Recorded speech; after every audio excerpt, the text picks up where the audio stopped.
마테오가 전한 우리 주 예수 그리스도의 순환기입니다.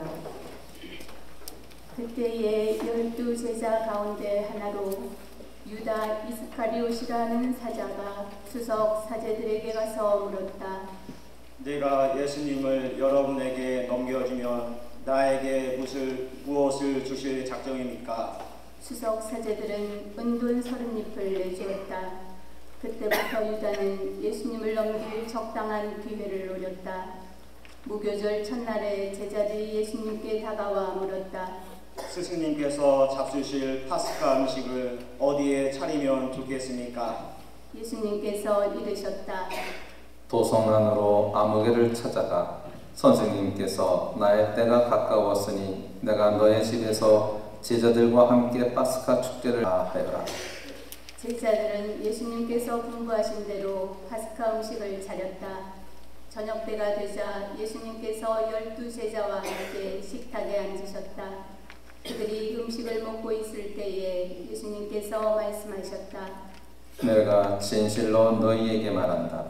너희 가운데 한 사람이 나를 팔아넘길 것이다. 그러자 제자들은 몹시 근심하며 저마다 묻기 시작하였다. 주님, 저는 아니겠지요? 예수님께서 대답하셨다. 나와 함께 대접에 손을 넣어 빵을 적시는 자, 그 자가 나를 팔아넘길 것이다. 사람의 아들은 자기에 관하여 성경에 기록된 대로 떠나간다. 그러나 불행하여라. 사람의 아들을 팔아넘기는 그 사람은 차라리 태어나지 않았더라면 자신에게 더 좋았을 것이다. 예수님을 팔아넘길 유다가 물었다. 스승님, 저는 아니겠지요? 예수님께서 대답하셨다. 네가 그렇게 말하였다. 제자들이 음식을 먹고 있을 때에 예수님께서 빵을 들고 찬미를 드리신 다음 그것을 떼어 그들에게 주시며 말씀하셨다. 받아 먹어라. 이는 내 몸이다. 또 잔을 들어 감사를 드리신 다음 제자들에게 주시며 말씀하셨다. 모두 이 잔을 마셔라. 이는 죄를 용서해 주려고 많은 사람을 위하여 흘리는 내 계약의 피다.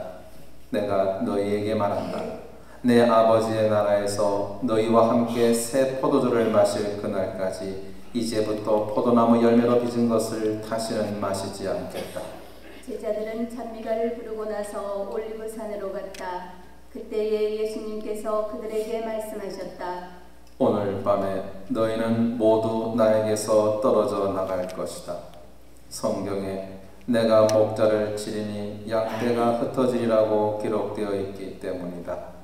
그러나 나는 되살아나서 너희보다 먼저 갈릴레아로 갈 것이다. 베드로가 예수님께 말하였다. 모두 스승님에게서 떨어져 나갈지라도 저는 결코 떨어져 나가지 않을 것입니다. 예수님께서 베드로에게 말씀하셨다. 내가 진실로 너에게 말한다. 오늘 밤 닭이 울기 전에 너는 3번이나 나를 모른다고 할 것이다. 베드로가 다시 예수님께 말하였다. 스승님과 함께 죽는 한이 있더라도 저는 스승님을 모른다고 하지 않겠습니다. 다른 제자들도 모두 그렇게 하였다. 그때에 예수님께서 제자들과 함께 겟세마네라는 곳으로 가셨다. 그리고 말씀하셨다. 내가 저기 가서 기도하는 동안 여기에 앉아 있어라. 그러신 다음 예수님께서는 베드로와 제베데오의 2 아들을 데리고 가셨다. 그분께서는 근심과 번민에 휩싸이기 시작하셨다. 그때에 그들에게 말씀하셨다. 내 마음이 너무 괴로워 죽을 지경이다. 너희는 여기에 남아서 나와 함께 깨어 있어라. 예수님께서는 앞으로 조금 나아가 얼굴을 땅에 대고 기도하시며 이렇게 말씀하셨다. 아버지, 하실 수만 있으시면 이 잔이 저를 비켜가게 해주십시오. 그러나 제가 원하는 대로 하지 마시고 아버지께서 원하시는 대로 하십시오. 예수님께서 제자들에게 돌아와 보시니 그들은 자고 있었다. 그래서 베드로에게 말씀하셨다. 이렇게 너희는 나와 함께 1시간도 깨어 있을 수 없더란 말이냐. 유혹에 빠지지 않도록 깨어 기도하여라. 마음은 간절하나 몸이 따르지 못한다. 예수님께서 다시 2번째로 가서 기도하셨다. 아버지, 이 잔이 비켜갈 수 없는 것이라서 제가 마셔야 한다면 아버지의 뜻이 이루어지게 하십시오. 예수님께서 다시 와 보시니 제자들은 여전히 눈이 무겁게 감겨 자고 있었다. 예수님께서는 그들을 그대로 두시고 다시 가시어 세 번째 같은 말씀으로 기도하셨다. 그리고 제자들에게 돌아와 말씀하셨다. 아직도 자고 있느냐? 아직도 쉬고 있느냐? 이제 때가 가까웠다. 사람의 아들은 죄인들의 손에 넘어간다. 일어나 가자. 보라, 나를 팔아넘길 자가 가까이 왔다. 예수님께서 아직 말씀하고 계실 때에 바로 12제자 가운데 하나인 유다가 왔다. 그와 함께 수석 사제들과 백성의 원로들이 보낸 큰 무리도 칼과 몽둥이를 들고 왔다. 그분을 팔아넘길 자는 내가 입 맞추는 이가 바로 그 사람이니 그를 붙잡으시오 하고 그들에게 미리 신호를 일러두었다. 그는 곧바로 예수님께 다가가 말하였다. 스승님, 안녕하십니까? 그리고 예수님께 입을 맞추었다. 예수님께서 말씀하셨다. 친구야, 네가 하러 온 일을 하여라. 그때에 무리가 다가와 예수님께 손을 대어 그분을 붙잡았다. 그러자 예수님과 함께 있던 이들 가운데 한 사람이 칼을 빼어들고 대사제의 종을 쳐서 그의 귀를 잘라버렸다. 그때에 예수님께서 그에게 이르셨다. 칼을 칼집에 도로 꽂아라. 칼을 잡는 자는 모두 칼로 망한다. 너는 내가 내 아버지께 청할 수 없다고 생각하느냐? 청하기만 하면 당장에 12군단이 넘는 천사들을 내 곁에 세워주실 것이다. 그러면 이런 일이 이렇게 되어야 한다는 성경 말씀이 어떻게 이루어지겠느냐? 그때에 예수님께서는 그 무리에게도 이렇게 이르셨다. 너희는 강도라도 잡을 듯이 칼과 몽둥이를 들고 나를 잡으러 나왔단 말이냐? 내가 날마다 성전에 앉아 가르쳤지만 너희는 나를 붙잡지 않았다. 예언자들이 기록한 성경 말씀이 이루어지려고 이 모든 일이 일어난 것이다. 그때에 제자들은 모두 예수님을 버리고 달아났다. 무리가 예수님을 붙잡아 가야파 대사제에게 끌고 갔다.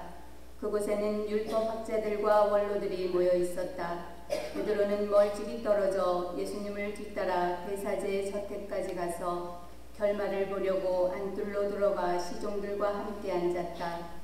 수석 사제들과 온 최고의회는 예수님을 사형에 처하려고 그분에 대한 거짓 증언을 찾았다. 거짓 증인들이 많이 나섰지만 하나도 찾아내지 못하였다. 마침내 두 사람이 나서서 말하였다. 이자가 나는 하느님의 성전을 허물고 사흘 안에 다시 세울 수 있다고 말하였습니다. 대사제가 일어나 예수님께 물었다. 당신은 아무런 대답도 하지 않소? 이자들이 당신에게 불리한 증언을 하는데 어찌 된 일이오? 예수님께서는 입을 다물고 계셨다. 대사제가 말하였다. 내가 명령하오. 살아계신 하느님 앞에서 맹세를 하고 당신이 하느님의 아들 메시아인지 밝히시오. 예수님께서 대사제에게 말씀하셨다. 네가 그렇게 말하였다. 나는 너희에게 말한다. 이제부터 너희는 사람의 아들이 전능하신 분의 오른쪽에 앉아 있는 것과 하늘의 구름을 타고 오는 것을 볼 것이다. 그때에 대사제가 자기 겉옷을 찢고 이렇게 말하였다. 이자가 하느님을 모독하였습니다. 이제 우리에게 무슨 증인이 더 필요합니까? 방금 여러분은 하느님을 모독하는 말을 들었습니다. 여러분의 의견은 어떻습니까? 무리가 대답하였다. 저는 죽을 죄를 지었습니다. 그때에 무리는 예수님의 얼굴에 침을 뱉고 그분을 주먹으로 쳤다. 더러는 손찌검을 하면서 말하였다. 메시아야, 알아맞혀 보아라. 너를 친 사람이 누구냐? 베드로는 안뜰 바깥쪽에 앉아 있었는데 하녀 하나가 그에게 다가와 말하였다. 당신도 저 갈릴레아 사람 예수와 함께 있었지요? 베드로는 모든 사람 앞에서 부인하였다. 나는 당신이 무슨 말을 하는지 모르겠소. 베드로가 대문께로 나가자 다른 하녀가 그를 보고 거기에 있는 이들에게 말하였다. 이 이는 나자렛 사람 예수와 함께 있었어요. 베드로는 맹세까지 하면서 다시 부인하였다. 나는 그 사람을 알지 못하오. 조금 뒤에 거기 서 있던 이들이 베드로에게 다가와 말하였다. 당신도 그들과 한패임이 틀림없소. 당신의 말씨를 들으니 분명하오. 그때에 베드로는 거짓이면 천벌을 받겠다고 맹세하기 시작하며 말하였다. 나는 그 사람을 알지 못하오. 곧 달기 울었다. 베드로는 달기 울기 전에 너는 3번이나 나를 모른다고 할 것이다 하신 예수님의 말씀이 생각나서 밖으로 나가 슬피 울었다. 아침이 되자 모든 수석 사제들과 백성의 원로들은 예수님을 사형에 처하기로 결의한 끝에 그를 결박하여 끌고 가서 빌라도 총독에게 넘겼다.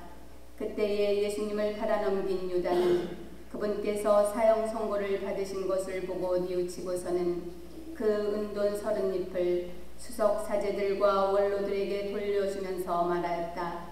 죄 없는 분을 팔아 넘겨 죽게 만들었으니 나는 죄를 지었소. 수석 사제들과 원로들은 말하였다. 우리와 무슨 상관이냐? 그것은 내 일이다. 유다는 그 은돈을 성전 안에다 내던지고 물러가서 목을 매달아 죽었다. 수석 사제들은 그 은돈을 거두면서 말하였다. 이것은 핏값이니 성전 금고에 넣어서는 안 되겠소? 수석 사제들은 의논한 끝에 그 돈으로 옹기장이 밭을 사서 이방인들의 묘지로 쓰기로 하였다. 그래서 그 밭은 오늘날까지 피밭이라고 불린다. 그리하여 예레미야 예언자를 통하여 하신 말씀이 이루어졌다. 그들은 은돈 30잎, 값어치가 매겨진 이의 몸값, 이스라엘 자손들이 값어치를 매긴 사람의 몸값을 받아 주님께서 나에게 분부하신 대로 옹기장이 밥값으로 내놓았다. 예수님께서 총독 앞에 서셨다. 총독이 물었다. 당신이 유다인들의 임금이요? 예수님께서 대답하셨다. 네가 그렇게 말하고 있다. 그러나 수석 사제들과 원로들이 당신을 고소하는 말에는 아무 대답도 하지 않으셨다. 그때에 빌라도가 예수님께 물었다. 저들이 갖가지도 당신에게 불리한 증언을 하는데 들리지 않소? 예수님께서는 어떠한 고소의 말에도 대답을 하지 않으셨다. 그래서 총독은 매우 이상하게 여겼다. 축제 때마다 군중이 원하는 죄수 하나를 총독이 풀어주는 관례가 있었다. 마침 그때에 예수 바라바라는 이름난 죄수가 있었다. 사람들이 모여들자 빌라도가 그들에게 물었다. 내가 누구를 풀어주기를 원하오? 예수 바라바요? 아니면 메시아라고 하는 예수요? 빌라도는 사람들이 예수님을 시기하여 자기에게 넘겼음을 알고 있었던 것이다. 빌라도가 재판석에 앉아 있는데 그의 아내가 사람을 보내어 말하였다. 당신은 그 이인 일에 관여하지 마세요. 지난밤 꿈에 내가 그 사람 때문에 큰 괴로움을 당했어요. 그동안 수석 사제들과 원로들은 군중을 구슬려 바라바를 풀어주도록 요청하고 예수님은 없애버리자고 하였다. 총독이 물었다. 두 사람 가운데에서 누구를 풀어주기를 바라는 것이요? 군중이 대답하였다. 바라바요. 빌라도가 그들에게 물었다. 그러면 메시아라고 하는 이 예수는 어떻게 하라는 말이요? 군중이 모두 외쳤다. 십자가에 못 박으시오. 빌라도가 다시 물었다. 도대체 그가 무슨 나쁜 짓을 하였다는 말이요? 군중은 더욱 큰 소리로 외쳤다. 십자가에 못 박으시오. 빌라도는 더 이상 어찌할 수가 없을 뿐만 아니라 오히려 폭동이 일어나려는 것을 보고 물을 받아 군중 앞에서 손을 씻으며 말하였다. 나는 이 사람의 피해 책임이 없소. 이것은 여러분의 일이요. 온 백성이 대답하였다. 그 사람의 피해에 대한 책임은 우리와 우리 자손들이 질 것이오. 빌라도는 바라바를 풀어주고 예수님을 채찍질하게 한 다음 십자가에 못 박으라고 넘겨주었다. 그때에 총독의 군사들이 예수님을 총독 간저로 데리고 가서 그분 둘레에 온 부대를 집합시킨 다음 그분의 옷을 벗기고 진홍색 외투를 입혔다. 그리고 가시나무로 관을 엮어 그분 머리에 씌우고 오른손에 갈대를 들리고서는 그분 앞에 무릎을 꿇고 이렇게 말하며 조롱하였다. 유다인들의 임금님 만세. 또 군사들은 예수님께 침을 뱉고 갈대를 빼앗아 그분의 머리를 때렸다. 그렇게 예수님을 조롱하고 나서 외투를 벗기고 그분의 겉옷을 입혔다. 그리고 예수님을 십자가에 못 박으러 끌고 나갔다. 그들은 나가다가 시몬이라는 키레네 사람을 보고 강제로 예수님의 십자가를 지게 하였다. 이윽고 골고타 곧 해골터라는 곳에 이르렀다.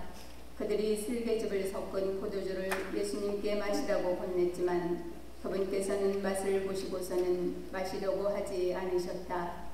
그들은 예수님을 십자가에 못 박고 나서 제비를 뽑아 그분의 겉옷을 나누어 가진 다음 거기에 앉아 예수님을 지켰다. 그들은 또 그분의 머리 위에 죄명을 붙여놓았다. 거기에는 이자는 유다인들의 임금 예수다 라고 쓰여 있었다. 그때에 강도 두 사람도 예수님과 함께 십자가에 못 박혔는데 하나는 오른쪽에 하나는 왼쪽에 못 박혔다. 지나가던 자들이 머리를 흔들어대며 예수님을 모독하면서 말하였다. 성전을 허물고 사흘 안에 다시 짓겠다는 자야, 너 자신이나 구해 보아라. 내가 하느님의 아들이라면 십자가에서 내려와 보아라. 수석 사제들도 이런 식으로 율법학자들과 원로들과 함께 조롱하며 말하였다. 다른 이들은 구원하였으면서 자신은 구원하지 못하는군. 이스라엘의 임금님이시면 지금 십자가에서 내려와 보시지. 그러면 우리가 믿을 터인데 하느님을 신뢰한다고 하니 하느님께서 저자가 마음에 드시면 지금 구해내 보시라지. 나는 하느님의 아들이다 하였으니 말이야. 예수님과 함께 십자가에 못 박힌 강도들도 마찬가지로 그분께 비아냥 걸었다. 낮 12시부터 어둠이 온 땅에 덮여 오후 3시까지 계속되었다. 오후 3시쯤에 예수님께서 큰 소리로 부르짖으셨다. 엘리 엘리 레마 사박타니. 이는 저의 하느님 저의 하느님 어찌하여 저를 버리셨습니까? 라는 뜻이다. 그곳에 서 있던 자들 가운데 몇이 이 말씀을 듣고 말하였다. 이자가 엘리야를 부르네. 그러자 그들 가운데 한 사람이 곧 달려가서 해면을 가져와 신 포도주에 적신 다음 갈대에 꽂아 예수님께 마시게 하였다. 그러나 다른 사람들은 말하였다. 가만, 엘리야가 와서 그를 구해주나 봅시다. 예수님께서는 다시 큰 소리로 외치시고 나서 숨을 거두셨다. 무릎을 꿇고 잠시 묵상하시겠습니다.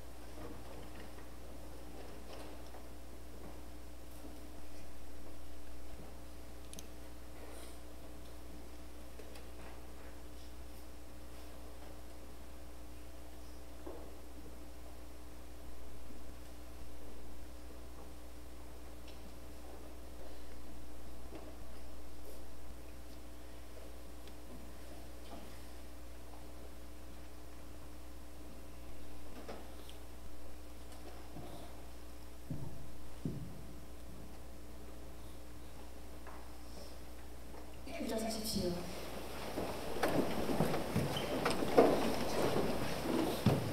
그러자 성전 휘장이 위에서 아래까지 두 갈래로 찢어졌다. 땅이 흔들리고 바위들이 갈라졌다.